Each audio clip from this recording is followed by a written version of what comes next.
Hi everyone, welcome to my channel. Today's lesson indicator parts of speech. Actually, what are parts of speech? இங்கிலீஷில் நிறைய words இருக்குது அப்படின்ற விஷயம் உங்களுக்கு தெரியும். ஸோ இந்த வேர்ட்ஸை நாங்கள் 8 பார்ட்ஸாக பிரிக்கிறோம். According to their work, they perform in a sentence. அந்த ஒவ்வொரு வேர்ட்ஸும் ஒரு சென்டென்ஸில் என்ன வேலையை செய்யுது என்பதை பொறுத்து நாங்கள் அதை 8 பார்ட்ஸாக பிரிக்கிறோம். These are the parts of speech: nouns, verbs, pronouns, adjectives, adverbs, prepositions, conjunctions, and articles. So இந்த பார்ட்ஸ் ஆஃப் ஸ்பீச் தெரியலைண்டா என்னால் இங்கிலீஷ் பேச முடியாதா என்று கேட்டால் no, you can talk English still. But இந்த பார்ட்ஸ் ஆஃப் ஸ்பீச் அப்படின்ற அடிப்படை கிராமர் விஷயம் உங்களுக்கு ப்ரீஃபாக சிறிதளவு ஓகே மேலோட்டமாகமாவது தெரிஞ்சிருந்தால் உங்களுக்கு இங்கிலீஷ் பேசும்போது ஒரு ஹை கான்ஃபிடென்ஸ் லெவல் இருக்கும். ஓகே, நீங்கள் புரிஞ்சு பேசுவீங்க. இந்த மாதிரியான வேர்டை இந்த இடத்துல எனக்கு யூஸ் பண்ணலாம் அப்படின்ற விஷயத்த உங்களுக்கு புரிஞ்சு பேசுகிறதால ஒரு கான்ஃபிடென்ஸோடு உங்களுக்கு பேசலாம். That's why we are learning parts of speech. So let's see one by one. First one, nouns. Nouns என்பது பெயர்கள். ஓகே, ஒவ்வொரு பொருட்கள், பர்சன், இடங்கள், இந்த மாதிரி எல்லா விஷயத்துக்கும் ஒரு பேர் இருக்குது. ஸோ இந்த ஒவ்வொரு பேரையும் நாங்கள் இங்கிலீஷில் நவுன்ஸ் என்று சொல்வோம். ஓகே, இந்த நவுன்ஸ் எங்களுக்கு வெவ்வேறு விதங்களாக பிரித்து படிக்கலாம். Okay, one is countable nouns, uncountable nouns. Countables என்பது எண்ணக்கூடியவை. ஓகே, 1 2 3 என்று எண்ண முடியுமான விஷயங்களை நாங்கள் கவுண்டபிள்ஸ் என்று சொல்வோம். இவற்றை சிங்குலர் ப்ளூரல் என்றும் பிரிக்கலாம். ஒருமை, பன்மை. ஓகே, ஒருமை ஒன்று இருந்தால் அ புக், 2 அல்லது அதுக்கு மேற்பட்டது இருந்தால் 2 books, 3 books. இந்த மாதிரி பன்மை உருவாகும் போது எப்போவுமே அந்த வேர்டுக்கு இறுதியில் ஒரு எஸ் என்ற சவுண்ட் சேரும். ஓகே, a tree, 2 trees, இந்த மாதிரி. இன்னும் சில நவுன்ஸ்க்கு ப்ளூரல் உருவாகும் போது இவ்வாறு எஸ் சேராமல் வேறு விதங்களில் ஓகே உருவாகும். For example, child, a child, ஒரு குழந்தை. அப்போ நிறைய குழந்தைகள் இருந்தால் சில்ட்ரன். ஓகே, ஃபூட் என்பது பாதம், அ ஃபூட், ஒரு பாதம். 2 பாதங்கள், ஃபீட். ஓகே, ஸோ எஸ் சேராமல் வேறு விதமாக உருவாகுது. ஸோ இந்த விஷயங்களை நீங்கள் மெதுவாக படித்து கொள்ளலாம். ஸோ இதை நீங்கள் தெரிஞ்சு வச்சுக்கொள்ளுங்க. பட் அன்கவுண்டபிள் நவுன்ஸ்க்கு சிங்குலர் ப்ளூரல் என்று 2 ஃபார்ம்ஸ் கிடையாது. பிகாஸ் அவற்றை எண்ண முடியாது, ஒன்று பல என்று எண்ண முடியாது.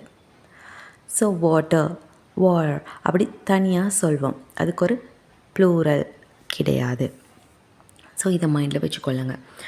நெக்ஸ்ட், நவுன்ஸ் எங்களுக்கு சிம்பிள் அண்ட் கம்பவுண்ட் நவுன்ஸ் அப்படி சொல்லலாம். ஒரு வேர்டில் வந்துச்சுன்னா அது சிம்பிள் நவுன், த கா, த புக், இந்த மாதிரி. பட் அதை கொஞ்சம் விளக்கி நாங்கள் சொல்லும்போது அது கம்பவுண்ட் நவுனாக மாறுது. That is my book. அப்போ மை புக் தனி வேர்டு இல்லாமல் 2 வேர்ட்ஸ் சேருது. So that is a compound noun. Okay, next categorisation is common noun, proper noun. Common noun என்பது பொதுவாக எல்லாவற்றுக்கும் சொல்லக்கூடிய பெயர். ஃபார் எக்ஸாம்பிள், கண்ட்ரி அண்டா நாடு, எல்லா நாடுகளுக்கும் அந்த பெயரை எங்களுக்கு சொல்லலாம். பட் இந்தியா என்று சொல்லும்போது அது ஒரு நாட்டுக்கு உரிய பெயர், that is proper noun. Okay, cities, cities என்பது எல்லா சிட்டீஸ்க்கும் சொல்லலாம்.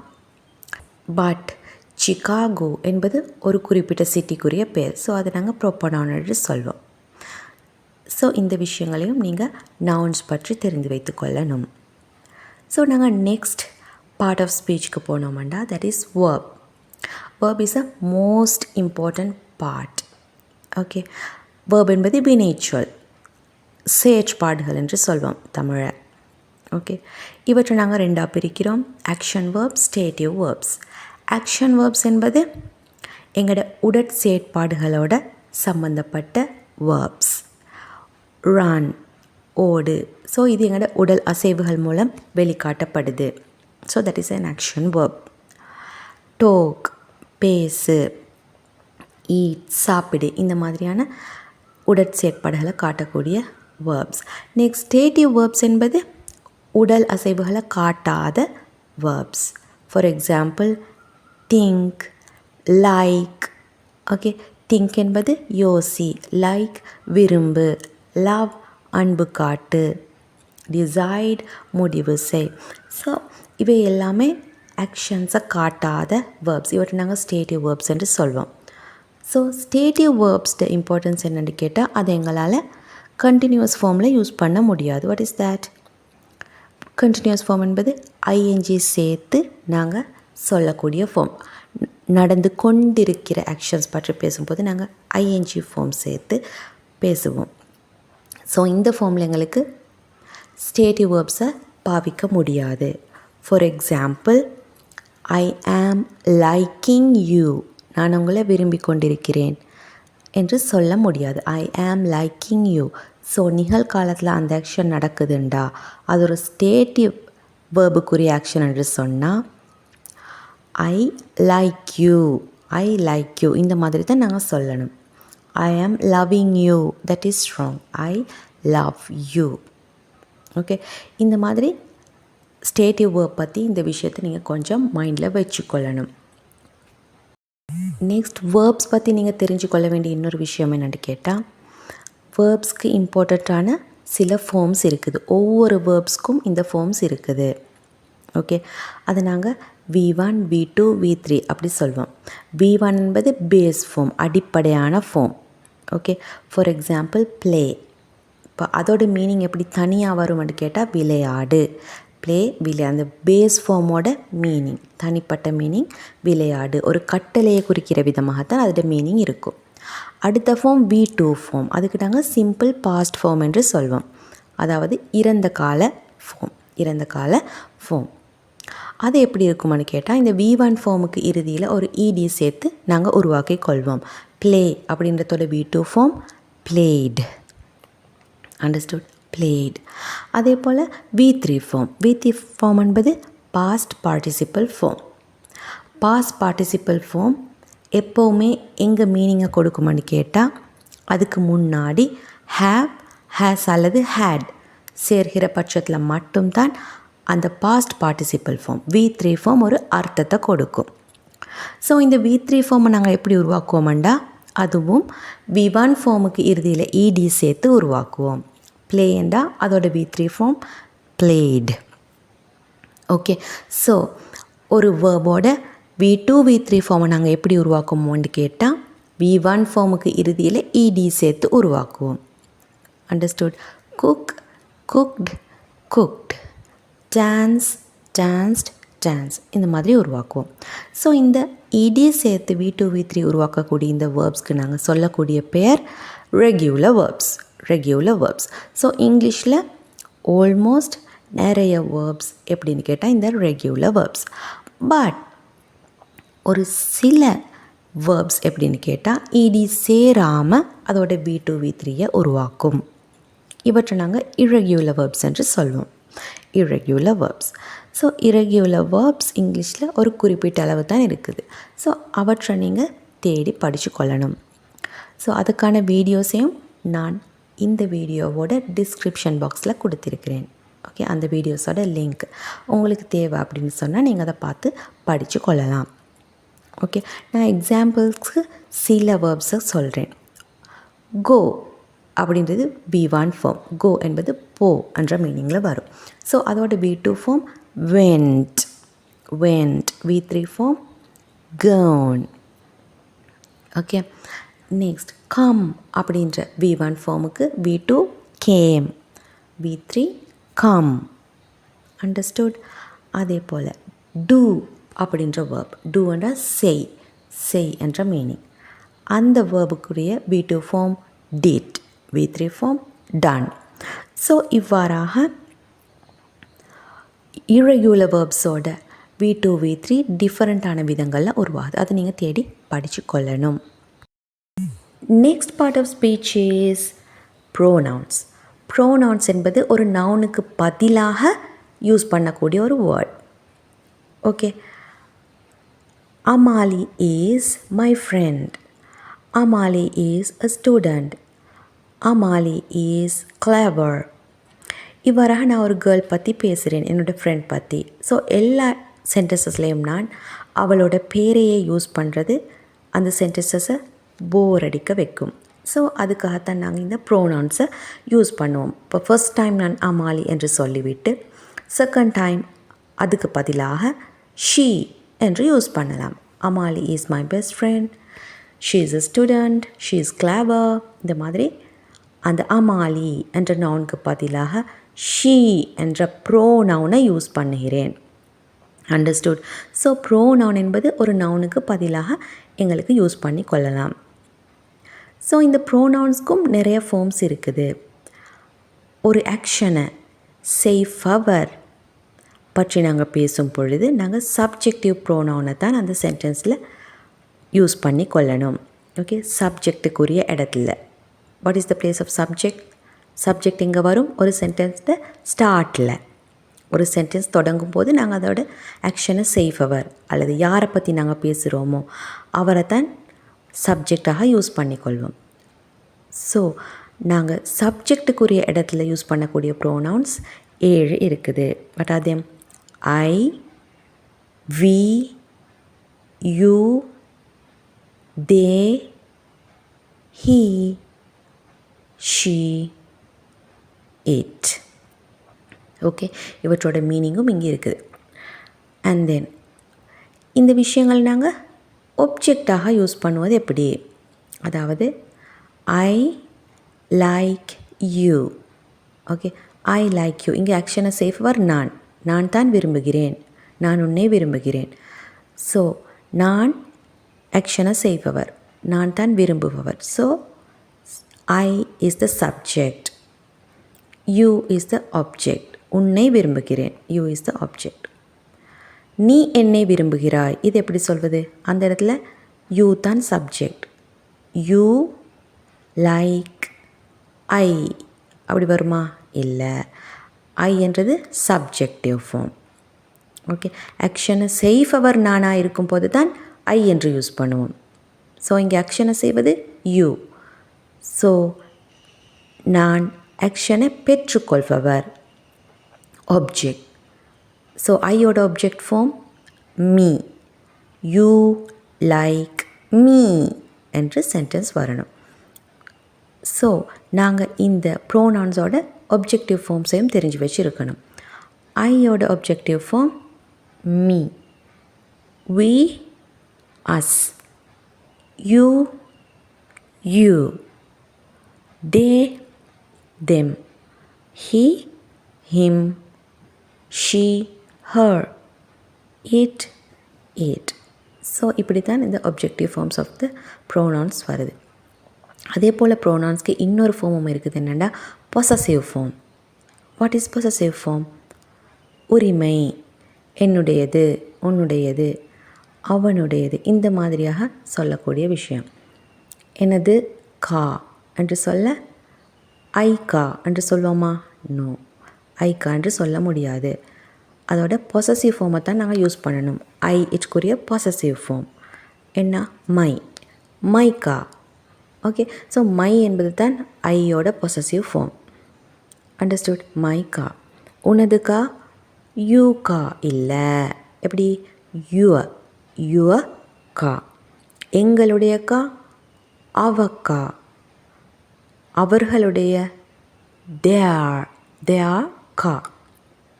அவனுடைய கா, ஹிஸ் கா.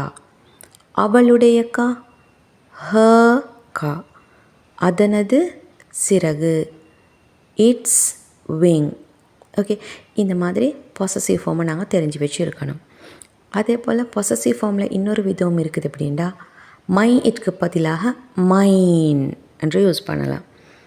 அவ இட்க்கு பதிலாக அவர்ஸ், யுவர் இட்க்கு பதிலாக யுவர்ஸ், தேர் அதுக்கு பதிலாக தேர்ஸ், ஹிஸ் ஹிஸ் என்ற ஃபார்ம் மட்டும்தான். ஹர் இட்க்கு பதிலாக ஹர்ஸ் என்று யூஸ் பண்ணலாம். இட்ஸுக்கும் ஒரே ஒரு ஃபார்ம் தான். ஸோ இரண்டாவதாக நான் மென்ஷன் பண்ணி இந்த ஃபார்ம்ஸை எங்களுக்கு ஒரு நவுனோட சேர்த்து யூஸ் பண்ண முடியாது. ஓகே, இந்த இரண்டாவது சொன்ன ஃபார்ம் தனியாகத்தான் நாங்கள் யூஸ் பண்ணணும். ஸோ நான் எக்ஸாம்பிள் ஒன்று சொன்னால் உங்களுக்கு புரியுமான்னு நினைக்கிறேன். திஸ் இஸ் மை கா, இது எனது கான்னு சொல்லலாம். பட் திஸ் இஸ் மைன் கா என்று சொல்ல முடியாது. மைன் உடன் ஒரு நவுனை நாங்கள் சேர்க்க முடியாது. Okay, this car is mine, this car is mine. So mine வந்துச்சுன்றா சென்டென்ஸ் முடியணும். அடுத்து மைன் அண்டு வந்து ஒரு நவுனை சேர்க்க முடியாது. இதே போல் தான் மற்ற ப்ரோனவுன்ஸ்க்கும் நான் சொல்லிக் கொடுத்த அந்த இரண்டாவது ப்ரோனவுன்ஸ், இரண்டாவது பொசசிவ் ப்ரோனவுன்ஸுக்கு இறுதியில் ஒரு நவுனை சேர்க்க முடியாது.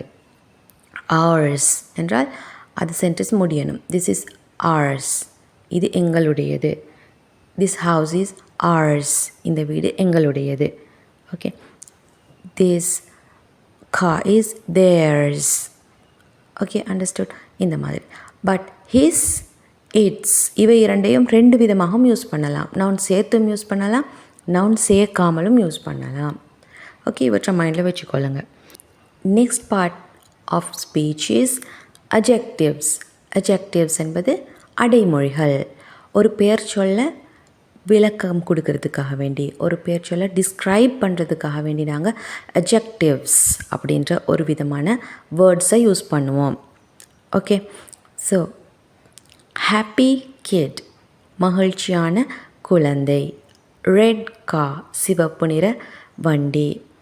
Okay, I have 3 brothers, 3 brothers.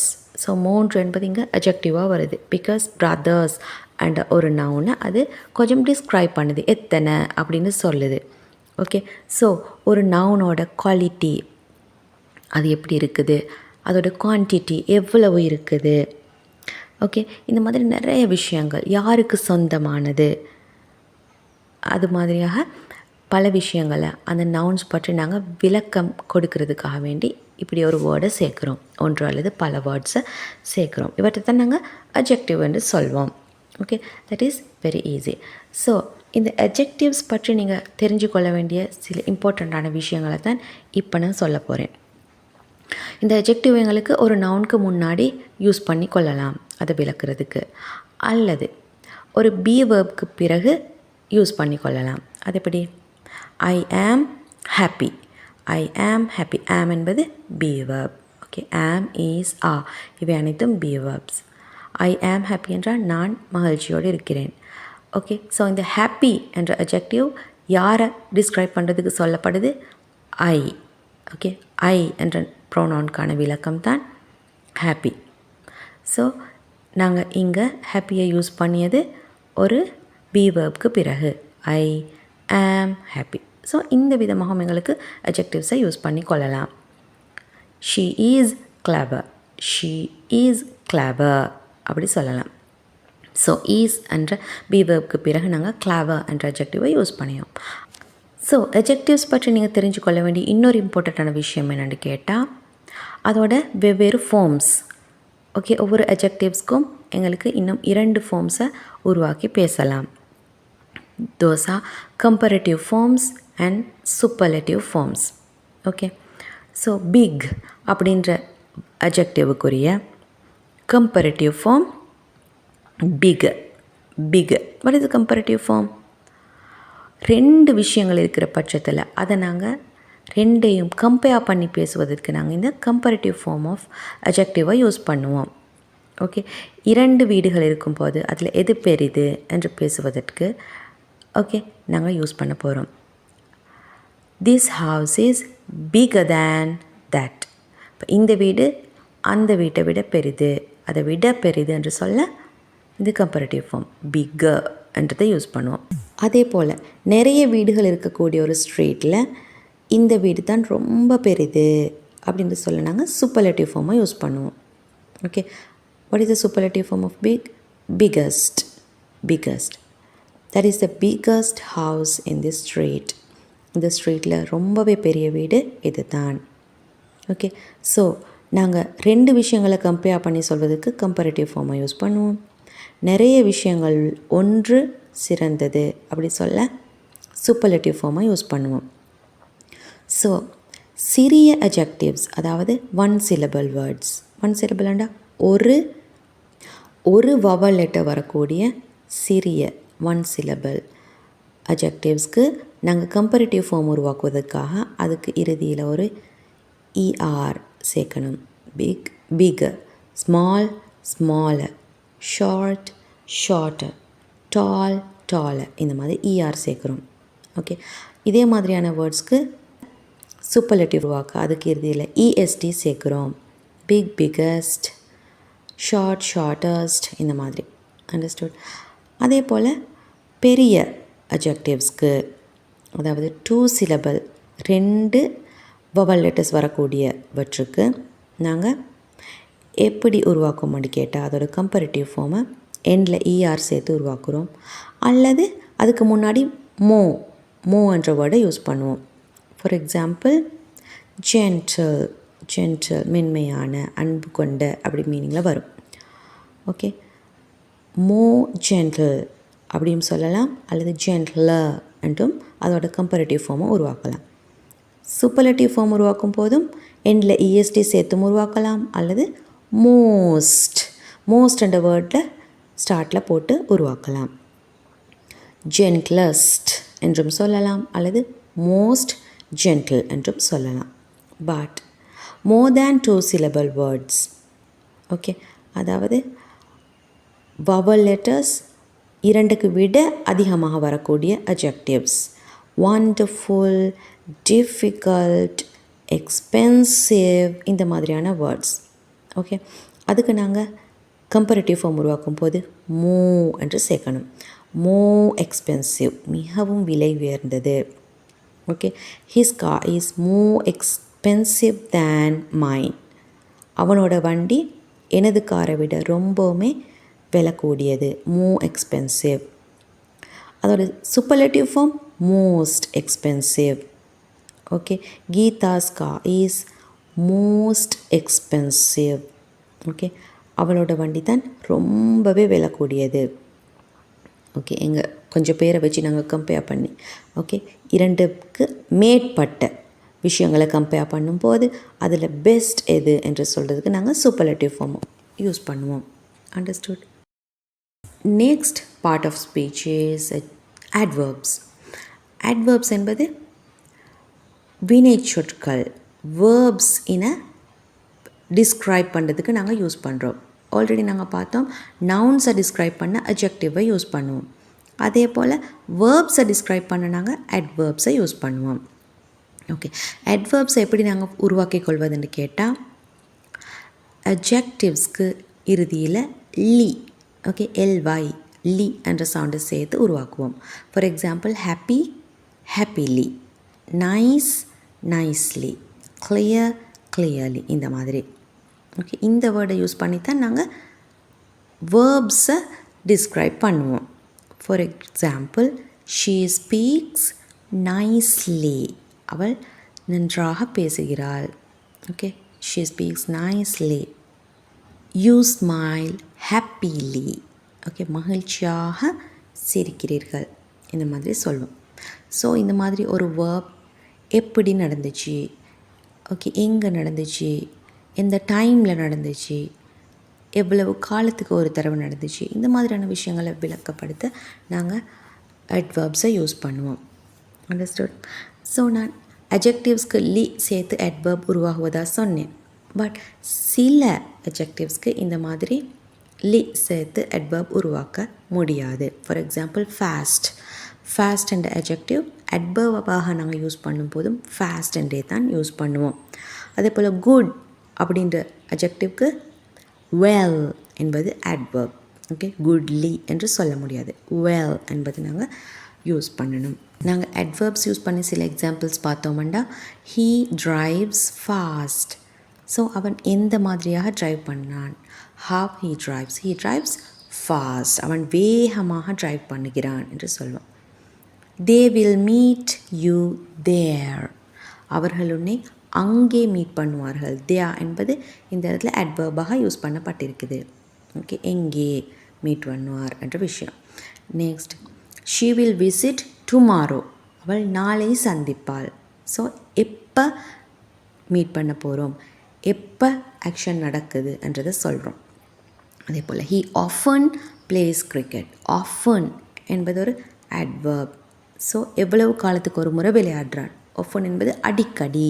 So அவன் அடிக்கடி விளையாடுகிறான், கிரிக்கெட் விளையாடுகிறான். ஓகே, இவ்வாறாக ஒரு ஆக்ஷனை பற்றி நாங்கள் விளக்கப்படுத்த எதை யூஸ் பண்ணுவோம், அட்வர்ப்ஸை யூஸ் பண்ணுவோம். உங்களுக்கு எவ்வளோ இங்கிலீஷ் கிராமர் படித்தாலும், நிறைய வொக்கபுலரி தெரிஞ்சிருந்தாலும் இங்கிலீஷ் பேச முடியாமல் திண்டாடுறீங்களா? பேச ட்ரை பண்ணும்போது ஸ்டக் ஆகுதா? ஸோ அதுக்கான சொல்யூஷனை நாங்கள் 6 months கொடுக்குறோம். ஓகே, ஸ்லோ அண்ட் ஸ்டடி மெனால் ஸ்போக்கன் இங்கிலீஷை ப்ராக்டிக்கலோடு சேர்த்து நீங்கள் 6 மாதங்களில் படித்து கொள்ளலாம். அதுக்காக கீழே இருக்கக்கூடிய நம்பருக்கு வாட்ஸ்அப் மூலமாக நீங்கள் ஒரு மெசேஜ் அனுப்பணும். To join our 6 months spoken English course.